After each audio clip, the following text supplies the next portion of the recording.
Hello everyone, it's Shane Kanto, your Wasteland reviewer, and I'm here to review Yakuza Princess. And this is a new thriller, and I got an early screener of this from Magnolia Pictures, and this focuses on the heiress to half of the Yakuza crime syndicate forges an uneasy alliance with an amnesiac stranger who believes an ancient sword binds their two fates together.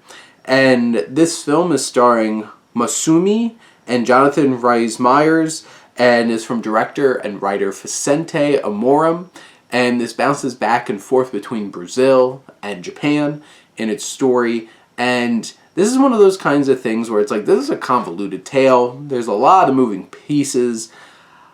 Does everything really work and fire on all cylinders? Not quite. And is it overly complicated? Kinda. And does everything make sense by the end? Not quite, as it's setting up obnoxiously for a sequel. Because, you know, we want a Yakuza Princess franchise. Because, to be honest, the action is really cool. There's a lot of style that Amorim brings to the table here, and especially with his cinematographer Gustavo Hadba, and you have the composers Fabiano Krieger and Lucas Marcier, and there's a lot of great looking scenes in this film. When there's action, it's intense and visceral, and really hits hard and delivers. It's pulse pounding. You're really drawn in during these action sequences. And unfortunately for like an hour and 51 minute film, there probably wasn't enough of them, because there's a distinct, stark difference between the energy of the film when there is action going on and when there is no action going on. And you have solid, committed performances from all around in this film, really trying to deliver here with Okami, played by Masumi, and her kind of mentor character, that how did she wind up there, based off of this opening tragic scene that they show of this mass murder at a funeral. And then you have Jonathan Rhys Meyers, who's just kind of like, who is this guy? What's he part of in here?